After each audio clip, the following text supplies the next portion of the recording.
This is the Thayer Podcast for Monday, December 9th, 2024. Most of you know that I've been a high-level participant in both Republican and Democrat politics at both local and state levels. You also know that as a writer and journalist, I try to maintain some semblance of the middle ground, having even gone so far as to have registered some years ago as NPD, no party designated, an independent, if you will. Back in August of 2001, Donald Trump changed his party affiliation to Democrat.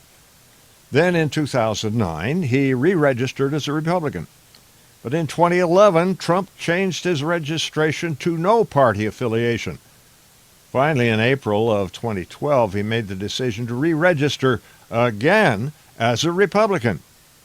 Something happened this year during the 2024 election cycle that I never thought could possibly happen for a second time. I heard the words, "I didn't leave the Democratic Party, it left me."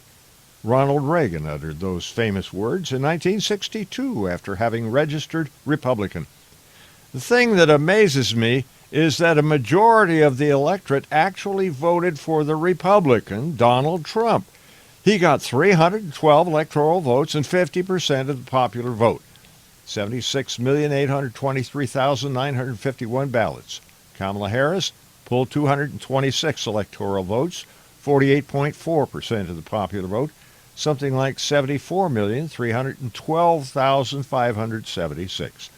Mainstream media, the legacy media as they're calling it now, are going nuts that Trump won such a massive landslide in the popular vote. No, it wasn't. Victory by a measly 1.6% is no landslide by any stretch of the imagination.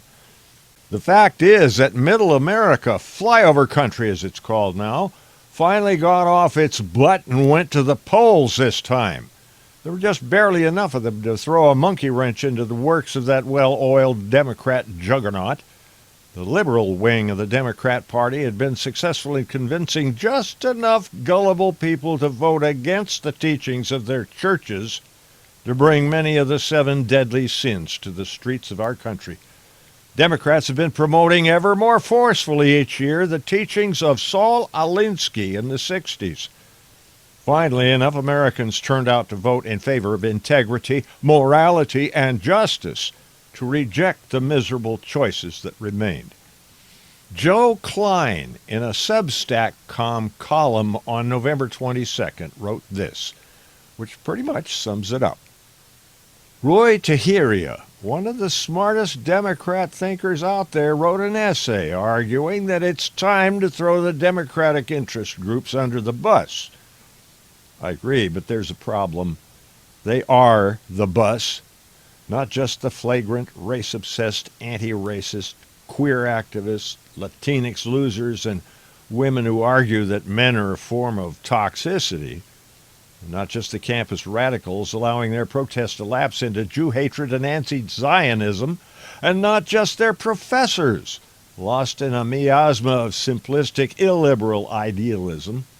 And not just the disastrous DEI superstructure that has had so much influence promoting sensitivity as opposed to standards, equity as opposed to equality, and whose existence weakens the status of every qualified non-white candidate for a job. They're all suspected, sadly, of being DEI hires. No, it's worse than that. There are 2 Democratic bus drivers that are inimical to the cause of good government, which supposedly is the root project of the party. They are lawyers and public employee unions, especially the teachers. The agglomeration of teachers and lawyers into special interest lobbying groups has not been good for education or law. And it has been a slow-burning disaster for the Democrat Party. Improvise, adapt, overcome. Semper Fi,